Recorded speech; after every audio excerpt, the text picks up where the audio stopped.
Sol Ruka berhasil hajar habis Chelsea Green.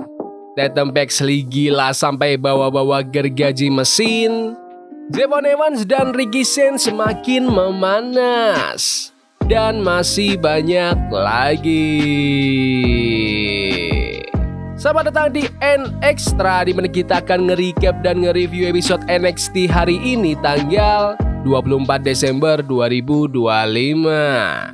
NXT hari ini dibuka sama duel antara Izzy Dame lawan Lola Vice dan di pinggiring ada Shawn Spears.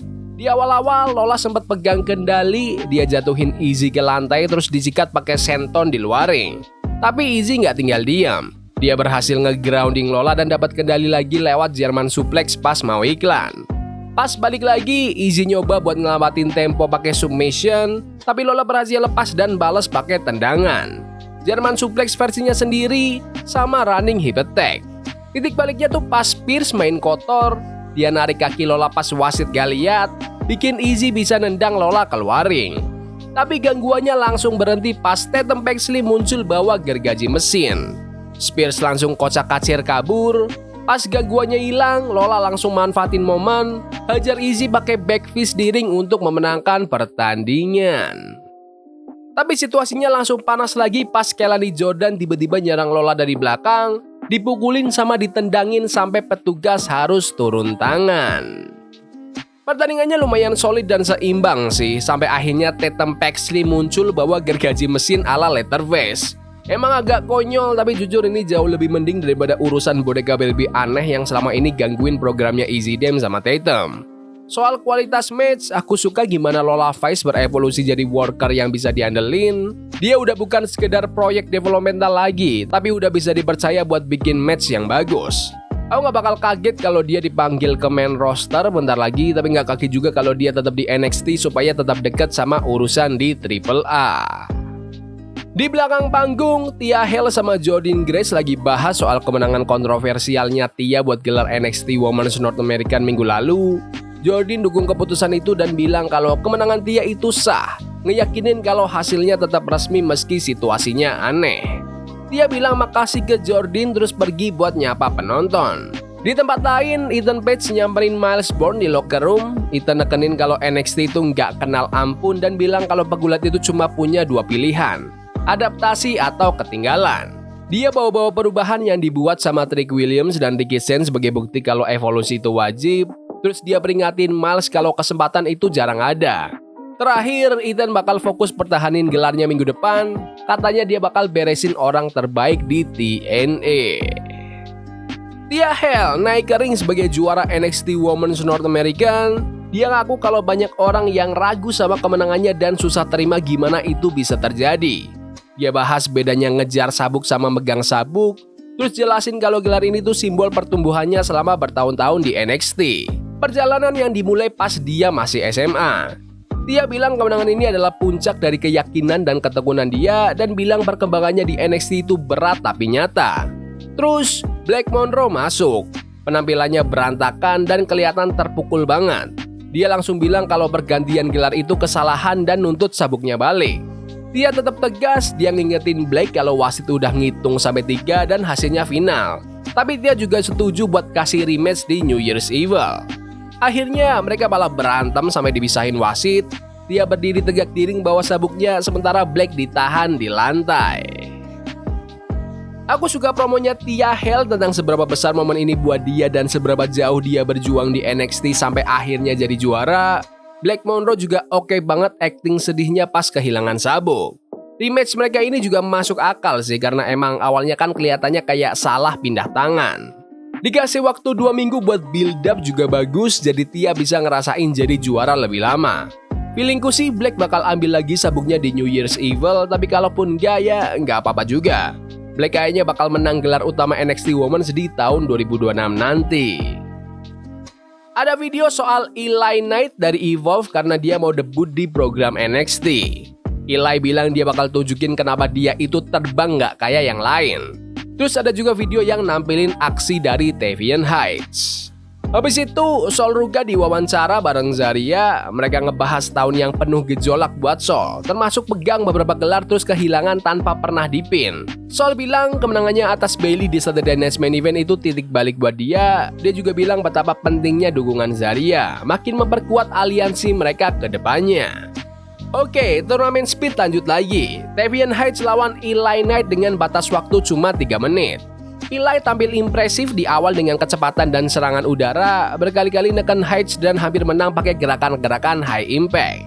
Pas waktu makin tipis, Heights berhasil bertahan dan manfaatin momen pas Eli gagal moonsault.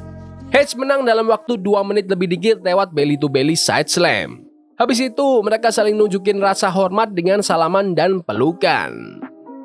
Tavian Heights ini cuma lakuin satu gerakan doang dan langsung menang. Biasanya match speed kayak gini cuma formalitas, tapi Eli Knight benar-benar bersinar walau cuma sebentar.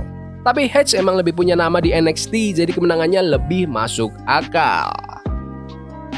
Di belakang panggung, Black Monroe masih ngedumel soal kehilangan gelarnya, terus Jackson Drake, Evolve Champion, Brad Baylor, sama Ricky Smokes nyamperin dia. Mereka nyoba buat nenangin Black sambil ngeledek situasinya. Bilang kalau itu tuh semacam screw job dan yakin Black bakal menang lagi. Tapi kayak mereka yang sok akrab gitu malah bikin Black risih. Akhirnya Black nyuruh mereka pergi. Terus ada wawancara mendalam antara juara NXT Obafemi sama juara X Division TNA Leon Slater sebelum match mereka di New Year's Eve. Oba pede banget soal dominasinya tahun ini dan bilang kalau dia penguasa mutlak di NXT sama WWE. Dia bilang Slater bakal ngerasain kenyataan itu sendiri. Slater balas dengan bilang kalau dia tahu ini tantangan berat tapi dia udah dedikasiin hidupnya buat wrestling. Jadi dia nganggep match ini sebagai kesempatan paling penting dalam karirnya. Eva bawa Javon Evans sama Ricky Sainz kering dengan penjagaan ketat. Javon nanya kenapa mereka cuma ngomong doang, mending langsung berantem aja. Tapi Ricky ngeledek Javon itu masih bocah dan gak pantas buat wakilin NXT. Tensi makin naik pas Javon bilang dia udah buktiin bisa ngalahin Ricky dan nuduh Ricky itu cuma sirik. Ricky makin ngerendahin kredibilitas Javon, tapi Javon langsung skakmat. Dia bilang pejabat WWE udah percaya sama dia buat tampil di Raw dan SmackDown. Kesempatan yang gak pernah didapetin Ricky. Javon juga bawa-bawa soal dia ada di show terakhirnya John Cena, jadi dia ngerasa levelnya udah beda. Pas suasana makin panas, Eva langsung motong dan umumin kalau Javon Evans sama Ricky Sainz bakal tanding buat yang terakhir kalinya di episode NXT minggu depan. Segmen promonya singkat tapi dapat banget poinnya dari kedua pihak. Meskipun dikit ngomongnya, tapi ngena buat karakter mereka berdua. Aku penasaran apa maksud dari kalimat terakhir kalinya ini, soalnya kan tease buat Javon Evans naik ke main roster sebagai free agent juga udah mulai gencar. Di backstage, Kendall Gray, Evolve Women's Champion sama Wren Sinclair dihadang sama Fatal Influence.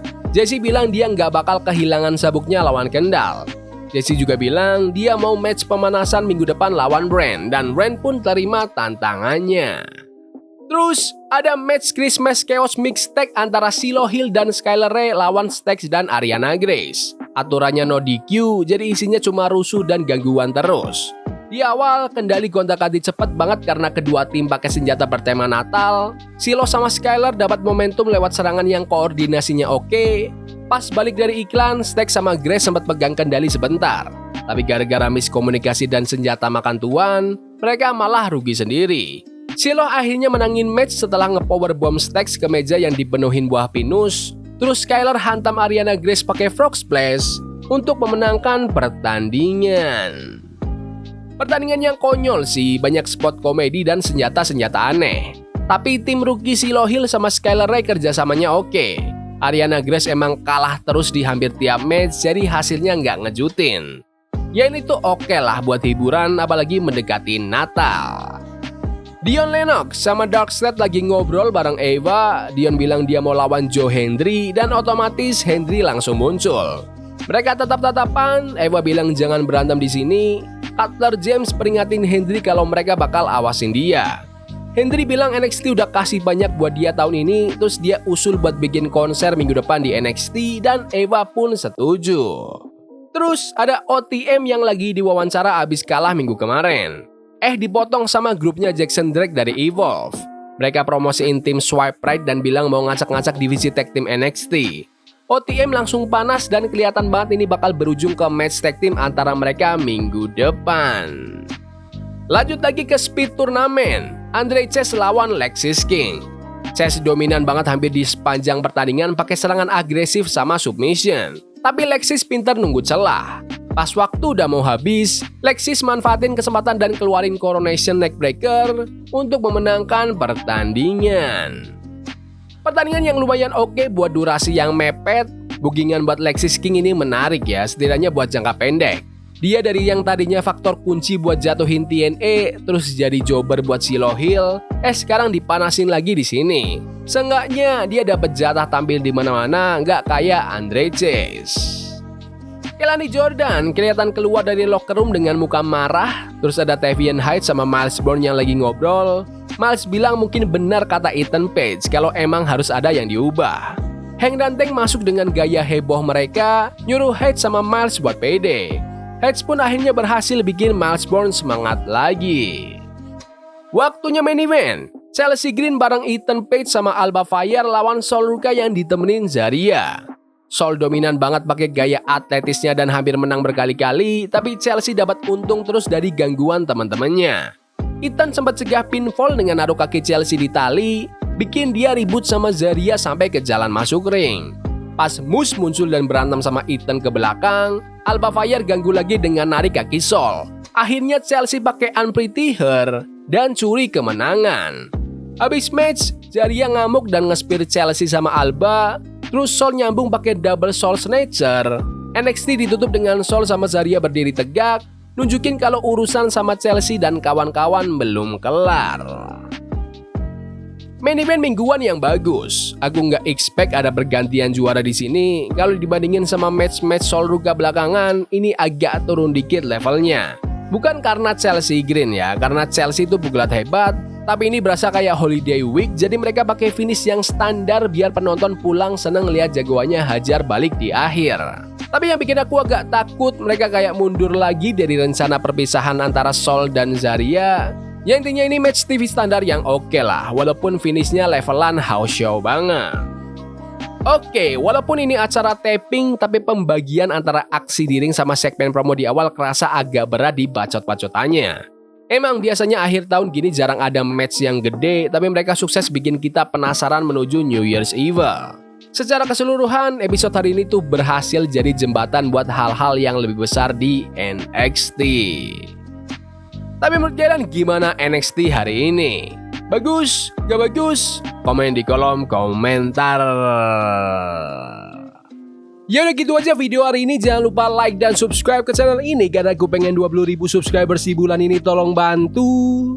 Yes boy. See you.